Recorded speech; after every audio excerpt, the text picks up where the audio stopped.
Emma Gilmour has for years been smashing stereotypes and breaking down barriers.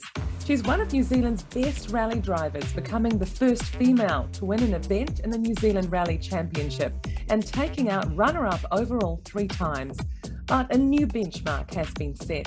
Emma's become McLaren's first ever female driver. Yes, McLaren holds a special place in New Zealand, founded by New Zealand racing legend Bruce McLaren in 1963.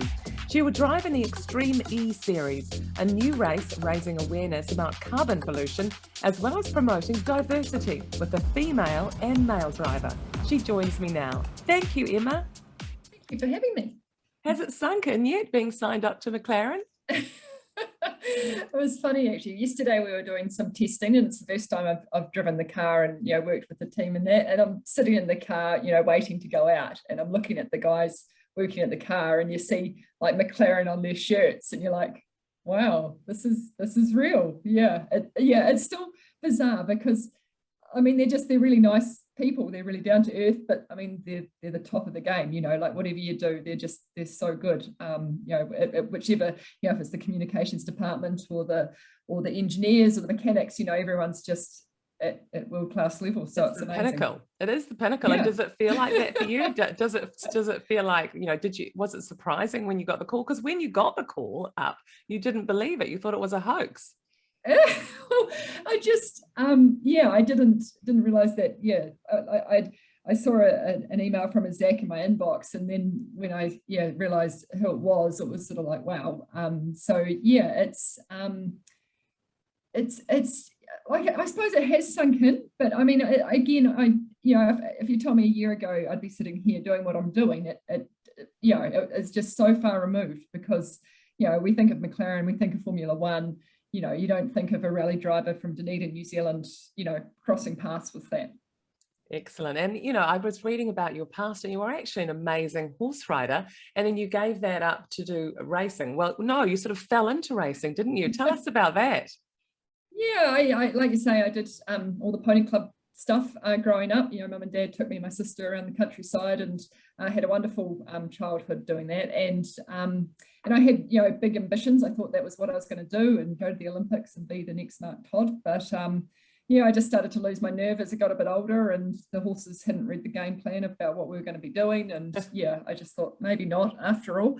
So you gave that up, and I started by navigating, which in rallying obviously you have 2 people inside the car, a driver and a co-driver, a navigator. And so I started by doing that for my sister Monica and my cousin Gwyn, and I really enjoyed the speed, but never thought I'd be able to drive a car fast on gravel. But when I finally did have a go at it, it was just like a duck to water. It just felt really natural. I absolutely loved it. I was hooked.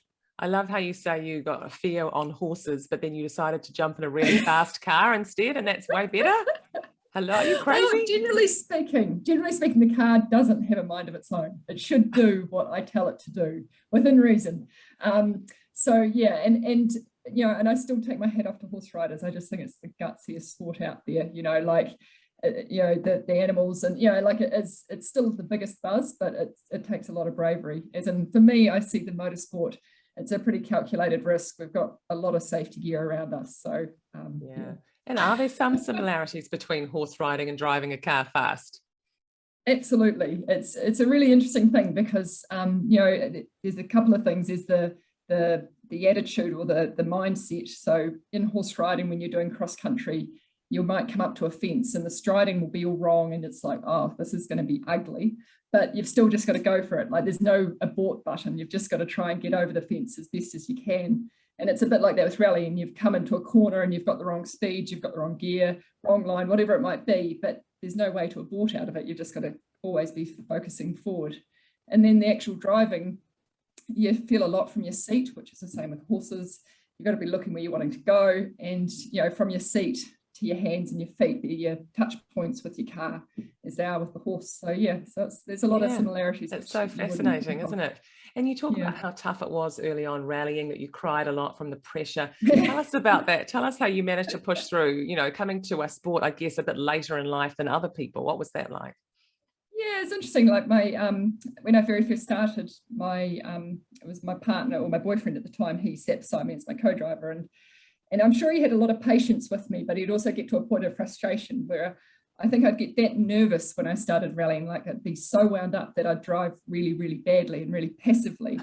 And he'd get a bit annoyed and frustrated, and then the tears of frustration from me would come out, and then the anger and the aggression would come out, and then we're away. So yeah, so in that side of it, I sort of had to work out how to channel my aggression to be able to sort of put it on when I needed to for racing. Thankfully, I don't need the tears to start with now. So it sounds like it's a real mindset sport. You really have to be in the right mindset to be driving the way you want to drive. I think for me, I really struggled with the, with the horse riding. I started at Pony Club, on the little ponies, and I really felt like I learnt that or earned that ability. As in coming into a sport where you're naturally just good at it, it's kind of a weird sensation to just rock into it. And I think I'd still get really nervous just with the whole idea of it, because I never really understood, or I still don't understand how I can drive so fast on a gravel road. It's an unusual feeling with how I see the two different sports. Yeah, well, I definitely don't know how you can drive that fast on the road. It looks very terrifying to me. How many times did you feel like giving up along the way? Yeah, breaking through and finally winning an event.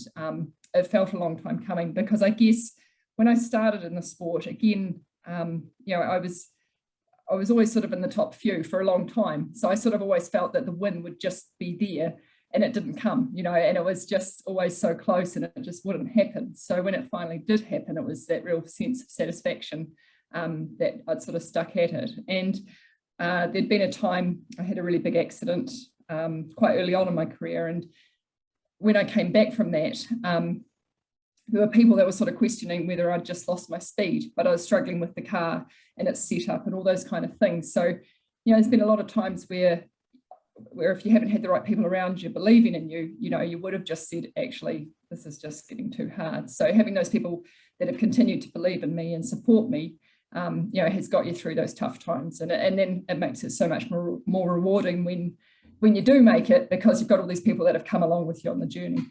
And how did they keep you going? What did they say that kept you going?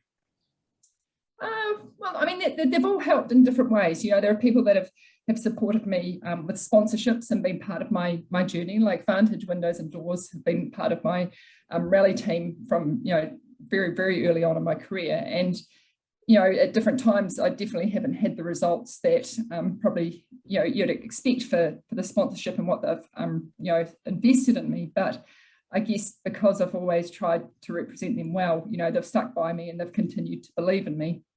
And then there's the other people that have always believed in my talent, but, and they're just there picking you up when, the results haven't gone as you had expected them to. And just, and I think a lot of people probably underestimate how far a phone call can go, or just a text message, or, if there's someone that you really admire and you think, shit, they're doing a good job, and I know it's not being reflected for them at the moment, just telling them that they're doing well, it really does go a long way. And then personally for you, how did you figure out how to get past those failures? What was your mindset? How did you put that behind you? How do you say, right, that's done, I'm going to keep going and keep trying? Yeah, I mean, for me, I've done it because I enjoy it. Like I think early on I thought, yeah, I'm going to get to the World Championship. That's my goal. That's my dream. And then I got to a stage where I realized that you need a lot of money. You need a lot of luck. You need so many things to fall into your favor for you to get to a certain achievement where you think you've made it. And so I just then sort of changed my mindset to the reality that I'm really, really lucky to get to do what I do. I love what I do. I get to go to great places. I meet cool people. I get to chat to people like you. There's just so many cool things that come from doing just simply because I love it, that I guess I've focused more on that. And I think if and when I stop enjoying it, then that's where I guess you decide that it's, time to hang up the helmet. But I still love it. So, I keep, you keep putting up with the disappointments because, it's part of the journey, isn't it? And it makes it that much sweeter when you do get there. And I guess also maturity and experience also says so much, doesn't it? Because there are better things coming. Yeah, absolutely. And I really admire that in other athletes. I think the people that can, be humble in the defeat and that, I think that's really important, and I feel because I've been pretty honest with my journey and the downs and the ups, as I feel like I've got a lot of support behind me because I haven't shied away from it. I've shared the disappointments with everyone. So, so people, I think really that there's been so much happiness seeing me finally get this opportunity with McLaren, because everyone knows, how tough it's been for me at different times. Yeah. So what are the tough times? I mean, what was probably one of the hardest times that you found through your career? It was probably more recently when I had we basically started the season in the New Zealand season, and I'd run out of engines before the season had even really started, and it's awful because you've committed to your sponsors, you've hyped it all up with how amazing your season's going to be, and it's an absolute disaster, and it was really heartbreaking. I had a personal relationship breakup at the same time, and everything was just so tough, and probably the best thing I ever did was I actually went and spoke with a therapist and just talked about everything. and it was the best thing I've ever done. Like I honestly can't say that enough for anyone, like just having someone giving you another perspective and advice and support. It was really, really beneficial to me. And I guess you just then knuckle down on the fact that you do love what you do. And, and luckily I've still had the people there supporting me through it, including my sponsors that have still stuck by me. And and so it's you get through it, and then I suppose your strength then comes from that, from being vulnerable to share that with people. And you realize that, I think that helps other people as well, which is also Absolutely. part of, being a sports person. It's not all just champagne on the podium, is it? It's everything with life. That's right. It's so true, and such good advice. I read where you said you started off by wanting to be one of the boys, and then you realized that would never be that way. Tell us a little bit about that, because it is such a male dominated sport. Yeah, I think that's the thing. I think it's I'm never going to be one of the boys. I think that's that realization. You think, okay, I'll just try and be like one of the boys, and then you sit back and think, well, I can't be. I'm not going to be one of the boys. So you have to sort of own it as being a woman in a male sport, and I guess that's how I've always just seen it anyway. Coming from horse riding where males and females competed equally, to me, it's never been a gender thing. I just do it because I love it, and I think the competitors have always treated me like that as well, so it's been good. I guess there's been people along the way that men along the way that have been really amazing, and then there's the others that have that haven't been so amazing. So tell us about that.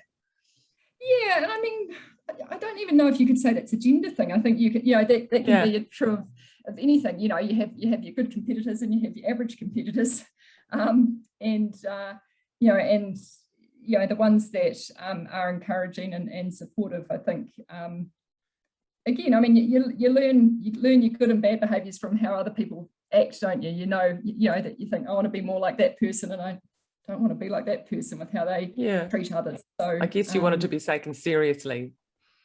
And I think I've always let my results do that. I've never asked for special treatment or anything, and I've also probably been very upfront with the opportunities I've got through being a female. I recognise that a lot of my overseas opportunities have come about because I've been a female, and there's a lot of my male equals in New Zealand that haven't had similar opportunities. Yeah, absolutely. So how has the industry changed then over the years? Because a woman in the sport was such a rare sight now. It must have changed quite a lot over the last few years.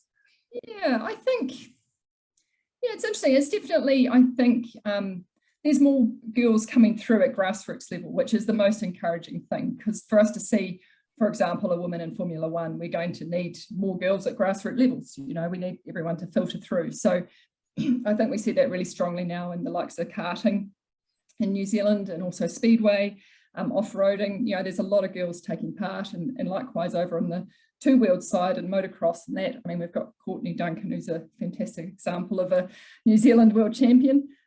So I think it's just, there's just more girls coming through, which is really encouraging for the health of sport, and seeing more girls make it through into the higher levels. That is so good. And so how do you feel about being a role model to these girls that are coming through in the grassroots? It's great. I feel really proud and humbled that I can be a role model. And I think it's not just to young girls. I think it's to all women, you know, like I'm not young, so youngish, I'll go youngish, but you know, I just think, you know, it's so important for girls and women to chase their own dreams. You know, we're also so much more capable of things than we sometimes give ourselves credit for. Exactly. And so let's talk about the Extreme E series. It looks like a crazy sort of Mad Max episode to me when I was watching the racing. It looks really dangerous. I hope not. No. Yeah, I mean, it's pretty crazy racing. You definitely don't know what's going to happen. It's a totally new kind of racing, so it's not something that's been done before and they're just electrifying it. It's totally new. So starting off is that we are going, we're racing fully electric off-road buggies, and we're going to remote locations that don't have a racetrack, so to speak, but they create a racetrack in these remote locations. And the locations get chosen because they're an area of the planet that is, you know, seeing the effects of climate change and environmental damage. And so they're really using sport to showcase what's happening with environmental change, but also, I suppose, trying to bring people along on the journey and educate people to make changes that are going to help the planet, rather than sort of, you know, ruling with an iron fist and telling us that we must do this. We're trying to educate and empower people to want to make changes with the environment. But back to the racing, the other thing, as well as the environment and what it's tackling, is also the electrification, is that the gender diversity and equality. So every car has a male and female driver, and we each do a lap. So it's a total equal team in a 50-50 grid.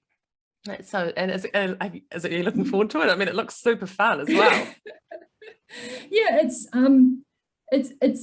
it's exciting, like the action that happens on the track, because it's sort of a cross in terms of the racing itself. It's a bit like rally cross, which I've done in the past, but you're in much bigger vehicles, and obviously on terrain it's much more unpredictable. So you know, I raced in Greenland, which was racing down in front of an ice glacier, which was amazing, and then you know, we raced in Sardinia as well. Unfortunately my teammate had an unfortunate ending with the car, but it's just, it's really, you know, just in terms of what I've learned in the times that I've been traveling with them, and yeah, it's a really exciting chapter in motorsport and what's happening, but also using sport as a platform for change. I think it's also really exciting.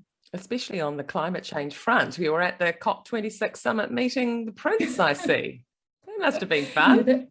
Yeah, it was a bit surreal, I must say, meeting Prince Charles. Yeah, I mean, I've seen him on TV my whole life, and then meeting him was really weird. But yeah, again, felt really honoured and humbled to be part of that. So it's cool. I mean, motorsport has a huge following around the world, and you know, to be a sport at a world level that's made it a 50-50 male-female grid, like no other sport's done that yet, and I think that's really exciting.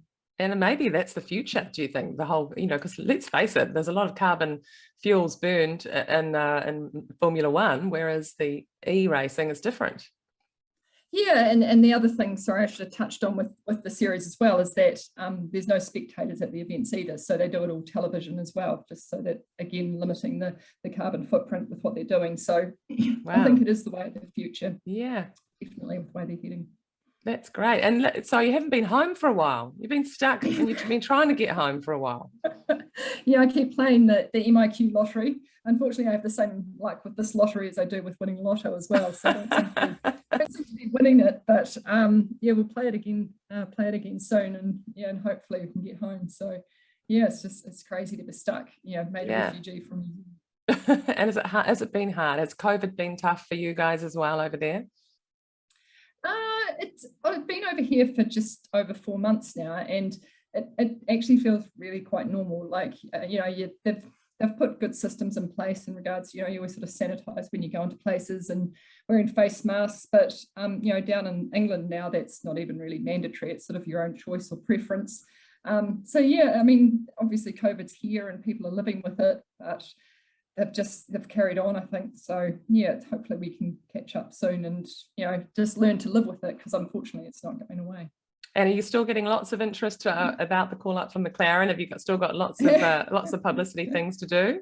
before that, before the Yeah, it's racing been starts? it was amazing. Like the response, especially from the New Zealand media, was amazing back home. So yeah, so it's been a really exciting couple of weeks.